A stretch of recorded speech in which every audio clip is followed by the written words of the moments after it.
So in this week, we're going to be talking about E and the natural logarithm. Essentially, we're finding the area, and we're going to do more on interest calculations and population growth. So we left off computing like this value. We computed all the area underneath the curve. The total area was actually over, and we showed this by making like these rectangles, 8 rectangles, that this gave us this estimate for like this value. If you wanted a more accurate estimate, you could just use smaller and smaller, thinner and thinner rectangles underneath that curve. And we're going to summarize it essentially here. So as we increase the rectangles here, the sum of those areas of the rectangles approaches this number 1.0986, as you can see. We found like a particular number here, like I think it had a 99 here. Anyways, so this approaches to a certain value, and it's approximately equal to this. So essentially you divide this area. This is used in integration done in calculus. So this is kind of like an important idea. However, this isn't calculus, this is pre-calculus, so that's a different course, but it's just to expose you to that idea.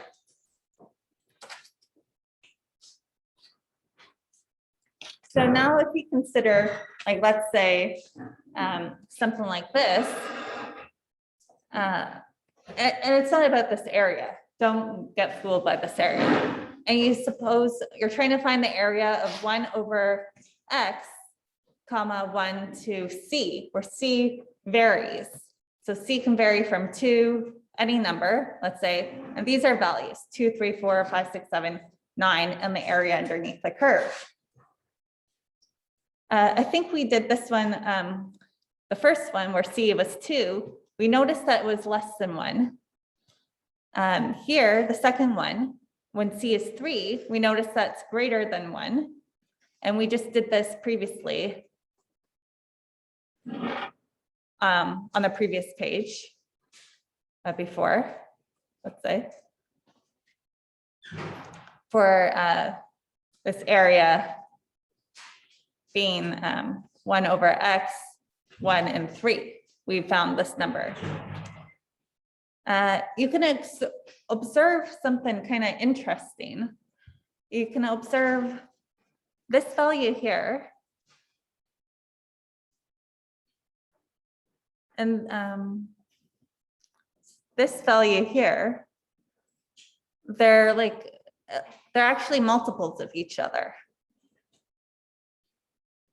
So is this one here when c is equal to 3, and this one.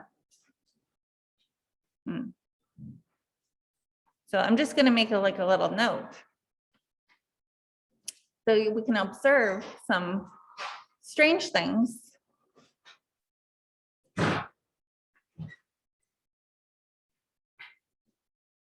That, except for some rounding errors,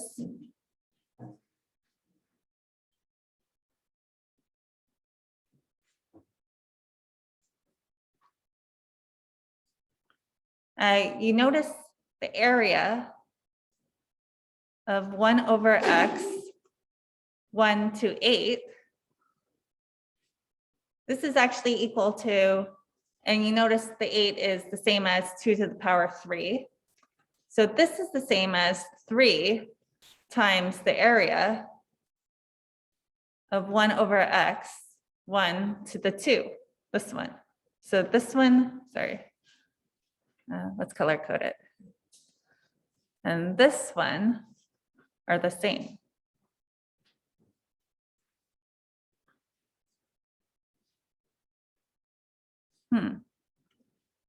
So we can also observe something else, the area of 1 over x, 1 to 4. And we know 4 is 2 to the power 2.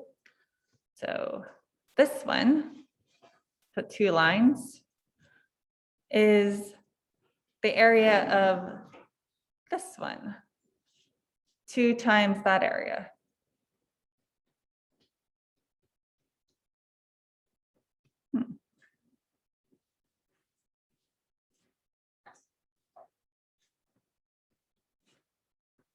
And this last one, when C equals 9, that is the same actually, and 9 is the same as 3 to the power 2.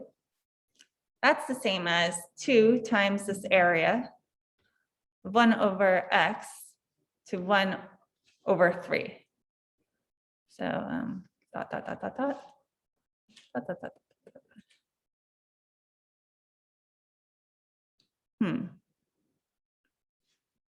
So it kind of asks the question, like they'll teach this more, I guess, than calculus.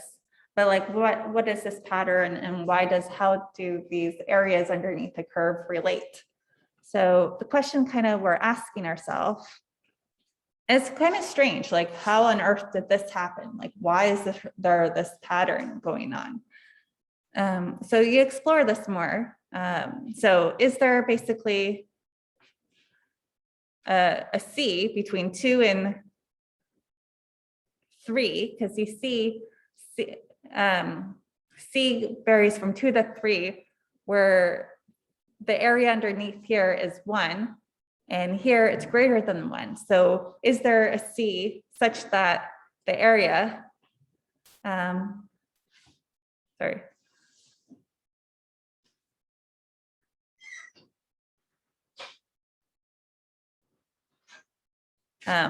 1 over x, 1 to C is equal to 1. And how to find this, like C value?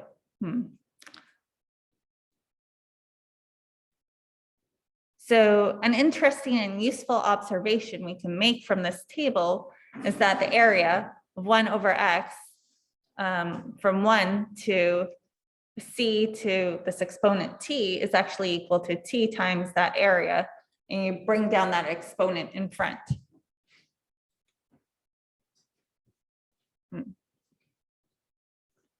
So strangely enough, like this power is the factor. So it's a curious case, and you can explore that more later on. So that's essentially what I was saying. So which value of the C do we get this area to equal to 1? And essentially it turns out that this is an irrational number, kind of like similar to pi. Pi was irrational, and we call this number E. So we define E to be like this number, or this area of 1 over x, 1 to E is equal to 1. And this number, so this area from 1 over x, 1E is equal to 1. This is our definition of our E. So our E is approximately equal to this very long number, 2.718. Very long number, blah, blah, blah, blah, blah. And it continues to go on in decimal form, doesn't repeat or anything like that because it's irrational.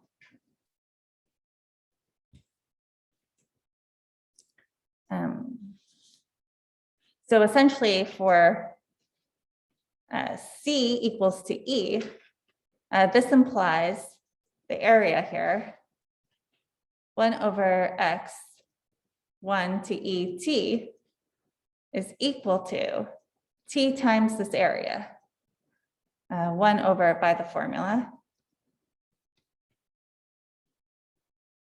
But we know this part from previously, it's equal to 1 by our definition.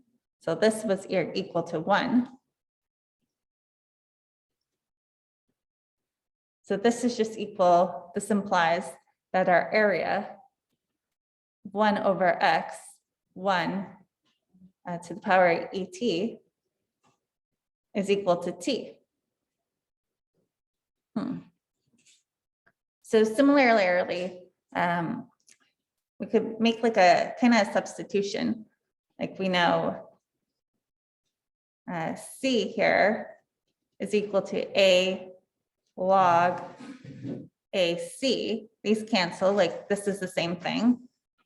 Or we could substitute, like this is what we did previously in terms of our logs. By definition, it's the same thing because you can take the exponent and then the log, and it gives you back the C's. So we could substitute the A equals to E, and it's the same thing.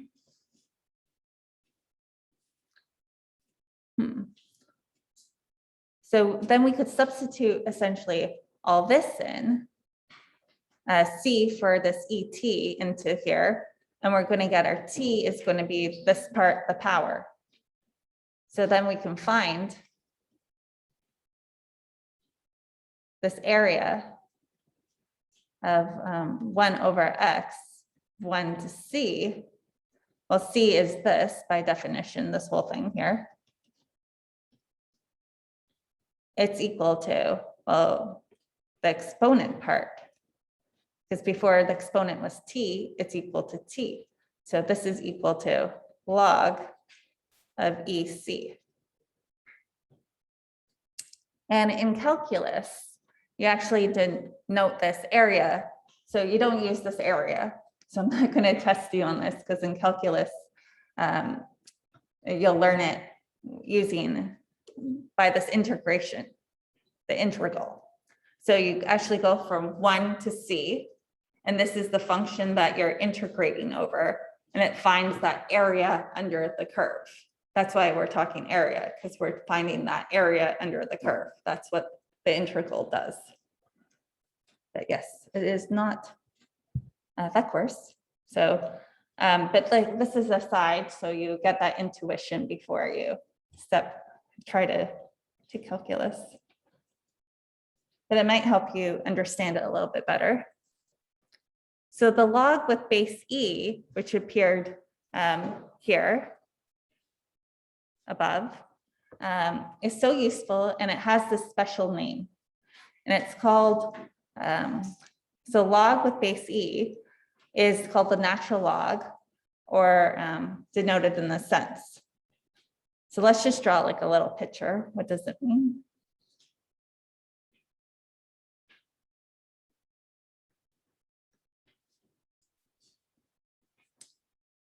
So log with base E is called ln, the natural log. So ln of C. There's a value here. It's not in. It's natural ln. And we can draw a picture. So let's say 1 to C of this area. And this is equal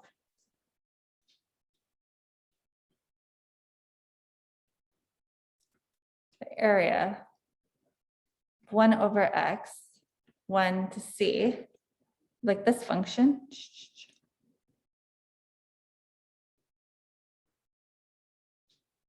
Of the area under the curve of the y equals 1 over X. And this is our axis. Just write it out. So ln of C is just that area under that curve 1 over X from 1 to C. And ln, the log with the base E is equal to the natural log. And your calculator has a button with the natural log on it. So this is why we like it. Awesome.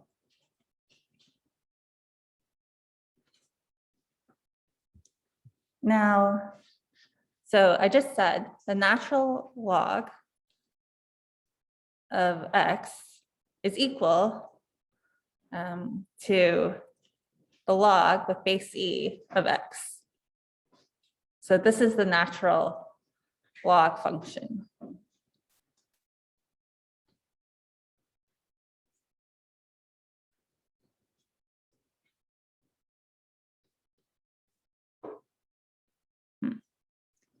Okay, now we could actually plot it. Your calculator can handle all this if you tried to do this yourself. I plugged in the values for you, so you could do it and you could test it. So e to the -2, etc. Of course, your test doesn't have, not allowed a calculator, so probably guessing you might not have to do this on a test. Anyway, so we could graph this too. So various values like -2, -1, 0, 1, 2, 3. If you take the e of them, you get like this value. So the ln of like this particular value is that -2, -1, 0, 1, 2, like we did before. We could draw the exponential function of this. I'll just kind of sketch it.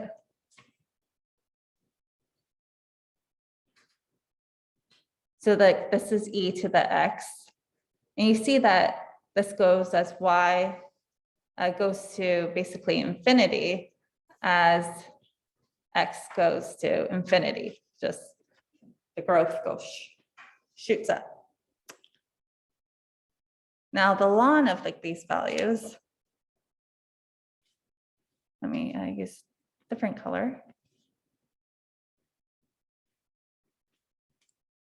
It's that inverse along that line of y equals x that we talked about previously.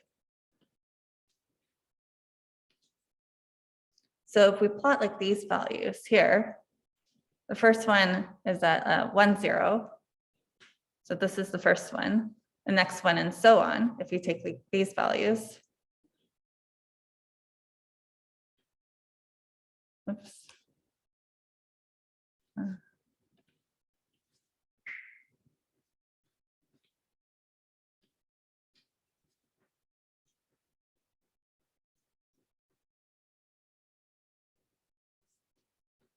And you can see this is the ln of x as y goes to infinity as x goes to positive infinity.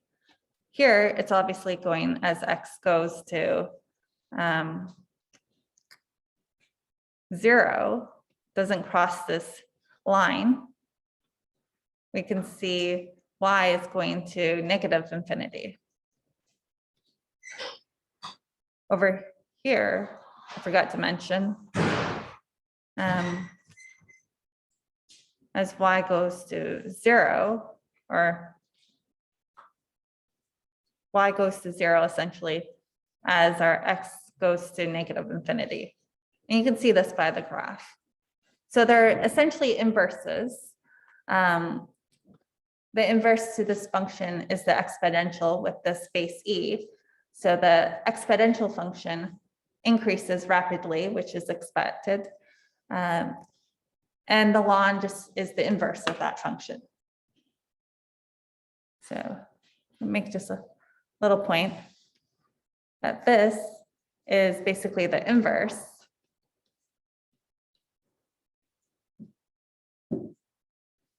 of like this function. I'll let you like just check the points that it makes sense. So this function e to the x is just basically like any other exponential function. So it has like these very nice properties, just like before, of anything with exponents, like instead of, so anything to the power 0 is 1, e to 1 is e, you can add x plus y. If there's a negative 1 over that x and y, you just subtract those exponents, and here you multiply them. So it's just like before, the rules. Natural logs also have nice properties too. These are the properties of natural logs. The ln of 1 is 0. So if you take it, you can check by like this graph.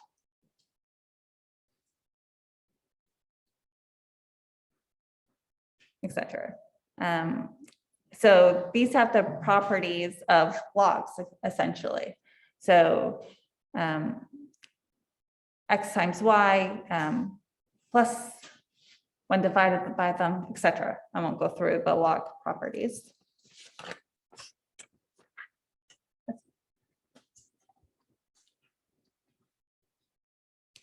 So just remember that they're inverses of each other. So it basically means, so the log with base e of y is equal to the ln of y of x. It just means the same thing. So e to the exponent, so this base is the e to the power x is equal to our y. So this also means e to the power x equals y means the reverse. Same thing to me. I'm just repeating it. It means it both ways is what I'm trying to say. So this is what you have to kind of recall. So it's just basically with e now, your base is e.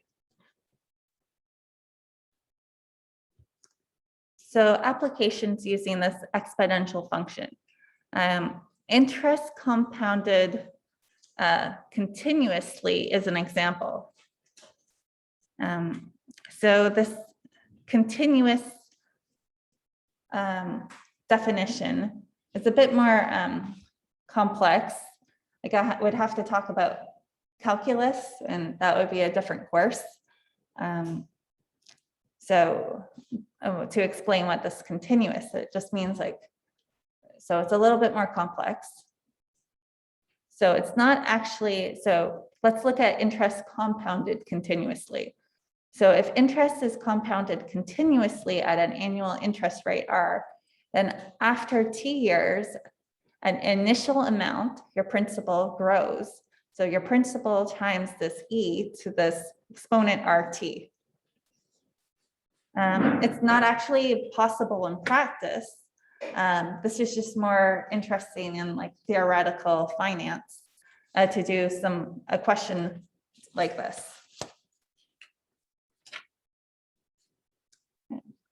If anyone likes finance or economics. And it's to expose you to like these types of questions.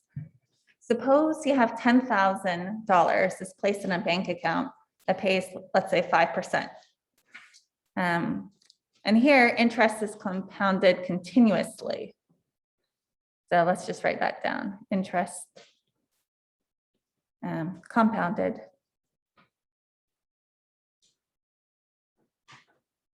continuously.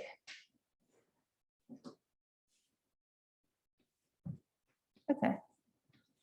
So the principal is 10,000. I like to extract the information given in the question. That's always what I do in physics, math. Just read the question, write out the information, and then read the question again and stop. So the principal is 10,000. The rate is 5%. So 0.05. And it says how much will be in the bank account after 10 years. Okay, so after 10 years, how much is in the bank account? So when t is 10. So we just apply the formula. P times this exponential growth times R times T. So, and then we can compute this. So 10,000 times E times 0.05 times our T is 10. Simplify a little bit, maybe. E, the exponent 0.5. Then you use, of course, your calculator at this point. You could just like leave your answer at this point if I said no calculators. And then you write 16,487.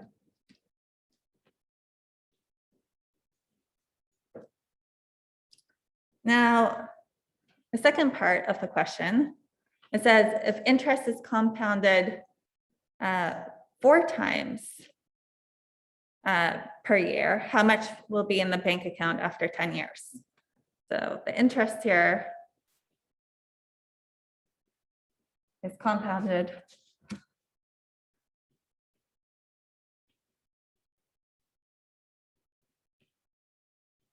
um, 4 times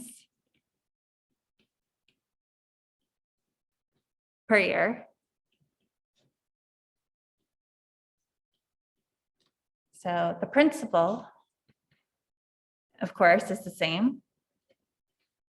The rate is the same. So we can just, again, write out our information. But here, n is equal to 4. Because it's compounded 4 times per year. So every quarter it gets compounded. Okay. We remember our formula for compound interest. What is that formula?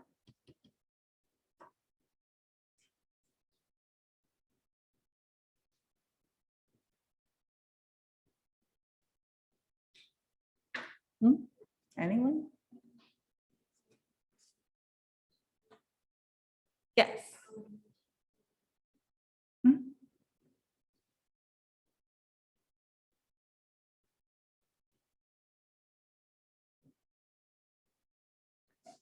Yes. So this is a pretty famous formula. Like this is the #1 formula. If you take mathematical finance, like that will be like the first week they'll talk about like this formula. If you take like a 3rd year or I don't know what level course, but whatever level, it's the first formula that, and you learn it probably in high school too, but it's the #1 formula. I've even seen it in like 4th year. Sometimes they call it future value formulas. They change the names, but it's the same thing. They use it in mortgages and banking. And if you want a job in a bank, like this is what you need to know. So we're going to check what is the difference between taking $10,000 and compounding it continuously versus compounding it 4 times per year. I'll just give you a second to work this number out with me.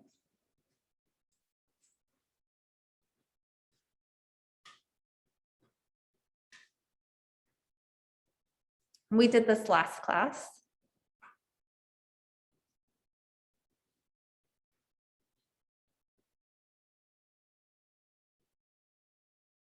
Oh,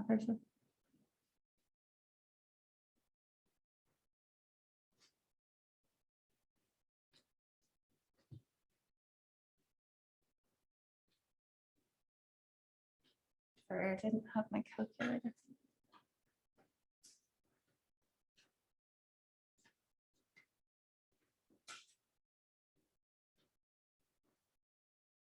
So how much is this? I'll calculate it. Oh, yeah. Yes, perfect. 16,436. Perfect. Okay. The 19 cents will break our bank account. I hope not. But every penny counts nowadays. So you see, which would you rather have? If you had the choice in some bank accounts, do you want your money compounded 4 times a year, or do you want your money compounded continuously? Right, continuously, because you want more money. So perfect. So we can see that having interest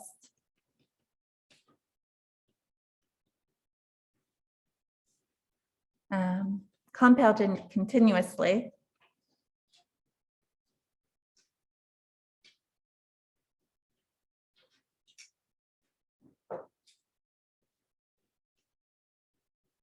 is preferable.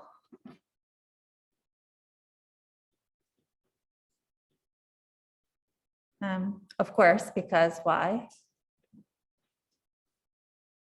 This is larger, so 16,487 is larger than 16,436. So you'd rather have more money.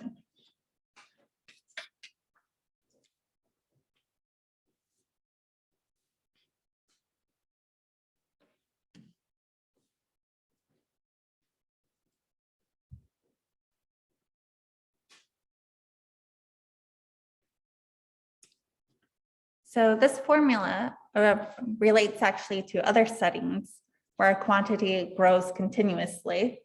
If a quantity has a continuous growth rate of R per unit time and T time units, then the initial amount P grows using this formula.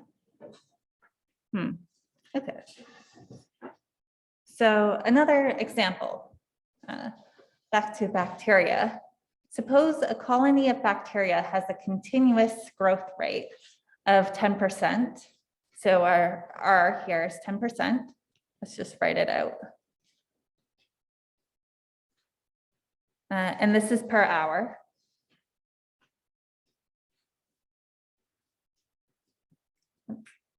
And by what percent will the colony grow after 5 hours? So when T equals 5 hours.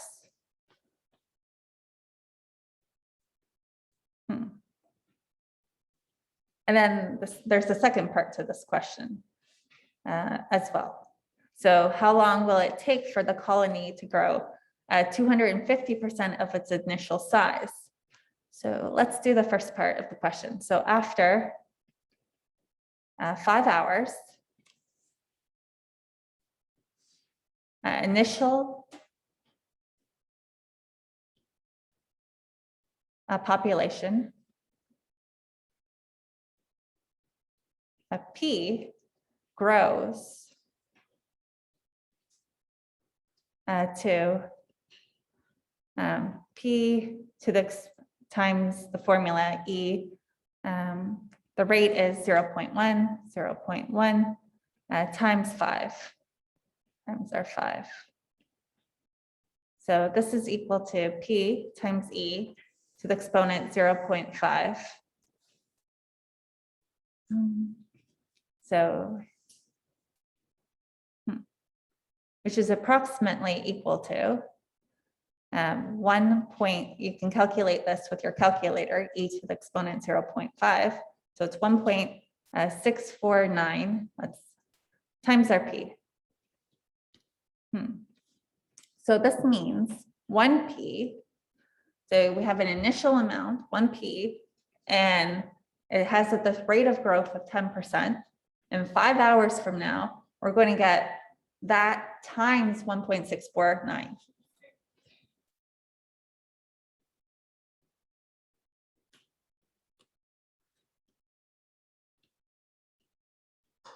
P. So it has this, so essentially it had a growth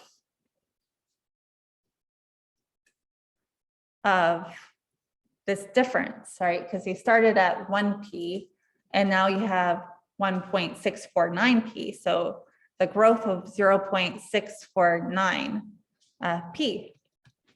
So therefore it grew 64.9% growth.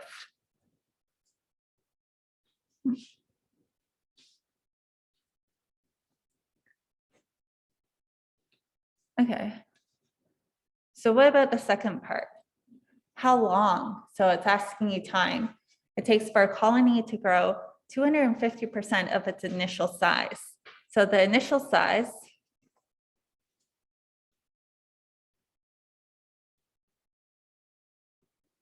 P, and it grows to the final size.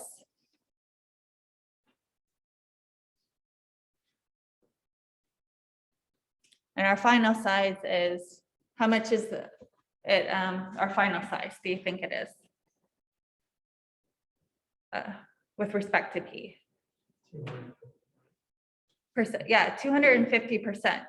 So that would be, if you have 1P and that's 100, it'd be P times, yeah, 2.5, right, yeah.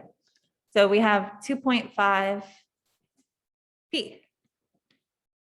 So it's good to just draw a little sketch. And then we know the rate here again is 10%, which is a 0.1. And we're asked, what is the time? T equals, what is the time here? So how to get that time? So we want P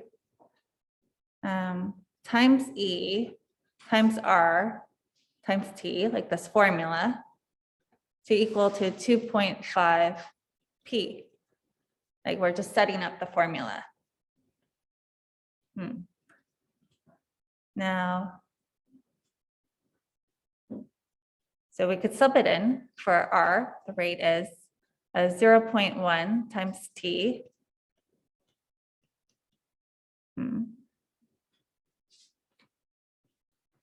Then we could take out the P's here, cancel them out. So you get E 0.1 times T is equal to 2.5. Ooh, okay. So how do we solve for T now? It's kind of like what we did before. We took the log, right? We had something and we're solving for X. So we took the log and it helped us. Now we have E, so what do you think we take?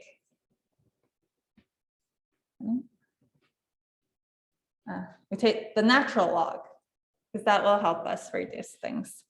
So we take the natural log right over here of both sides, like we did before. So this implies the ln of E to the power 0.1 T is equal to this.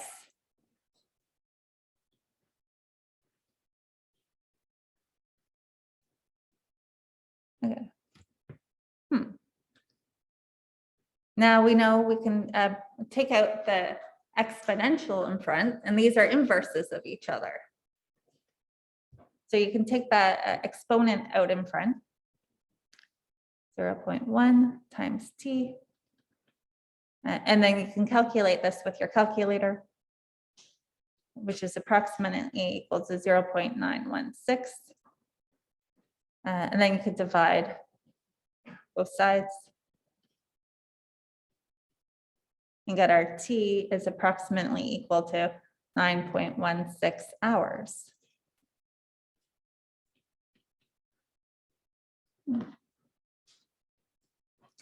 So in 9.16 hours, at a growth rate of 10%, this colony of bacteria grows this much in size. I think with the virus of COVID, remember there was a growth rate of how the doubling times of how often. I remember that, you know, an R naught value, like it was like, if it's greater than 1, it doubles and things like that. So it relates a lot to what we're doing in real life.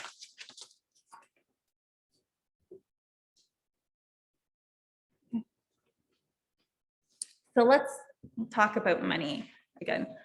So how many years does it take for money to double at 5% annual interest compounded continuously?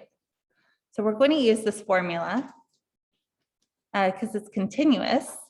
So our rate here is 0.05. P, of course, is our principal amount.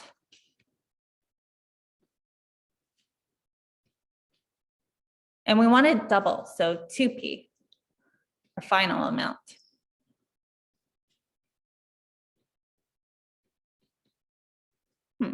So we want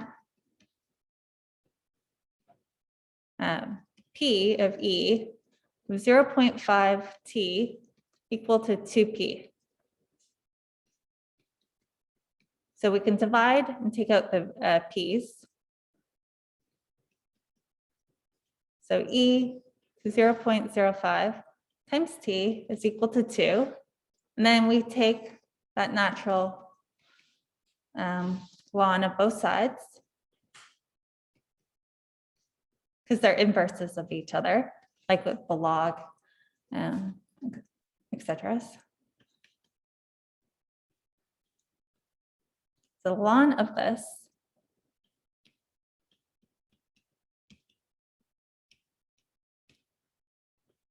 and then bring out the exponent in front.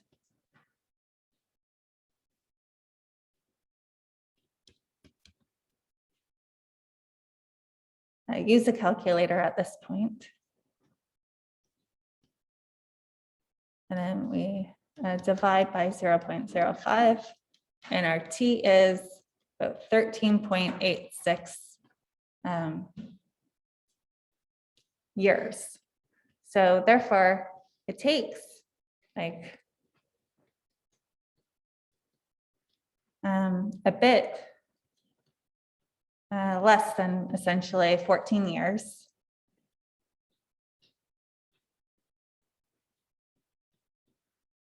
for money to double. And this is at 5% interest. Compounded. And this is compounded, of course, continuously.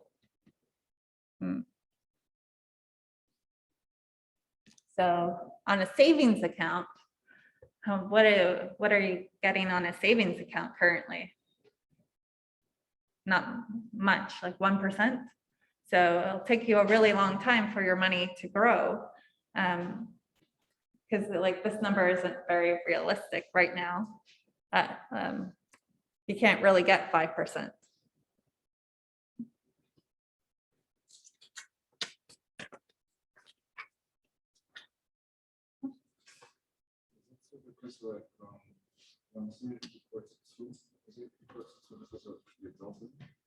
Yes, because it doubles here, because the money goes from the principal amount to twice this amount, whatever that amount is. We don't know what that initial amount actually is, but it doubles. And whatever it is, we're just trying to calculate how much time it takes to double at this particular rate. Maybe if you took risk, then you would see that that would be better. Or not, maybe it'll crack, who knows. There's a little cartoon here, if you like cartoons.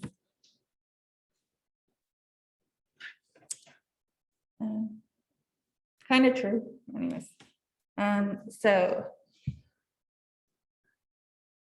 instead of asking how long does it take money to double at a specific rate that's given, we can ask what interest rate is required to make money double in a specified time period. So what rate do we actually need to get our money to double in a specific time? And then look for ways to or rate or places to put your money that gives you that rate. So suppose our last question here, what annual interest rate is needed so that money will double in 7 years when compounded continuously? So we have our principal amount, which is our initial amount. And the question asks you 2p. So we want twice as the amount of money. Maybe you're trying to save for retirement or something, or a house, and you want this in 7 years, this money.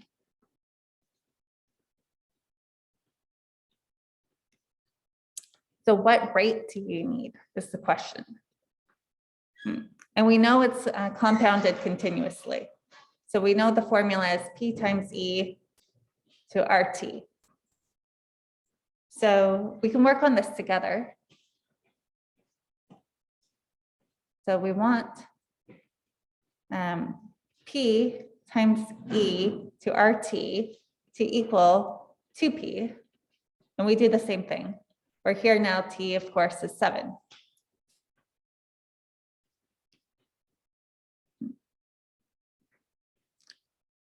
So our rate here is 7.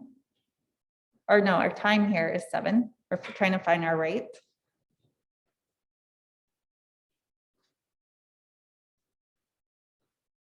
I'm just switching them. Divide by P.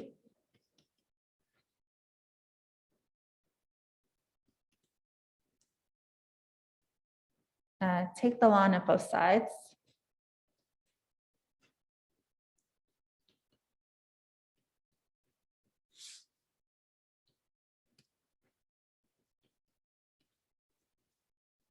So the ln of E to the power 7R is this, 1 and 2. And now we take the exponent in front because the rules apply. It's a log. And this is equal to 1, essentially. And we calculate that with a calculator. And then divide by 7. And get R is equal to 0.099. So this means we need 9.9% annual interest, so yearly interest.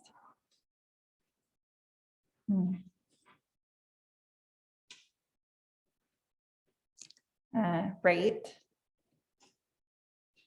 for the money to double.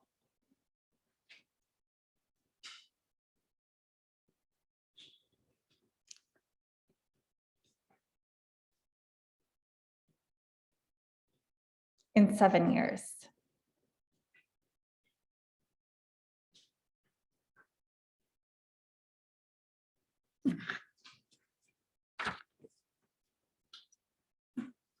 Kind of interesting.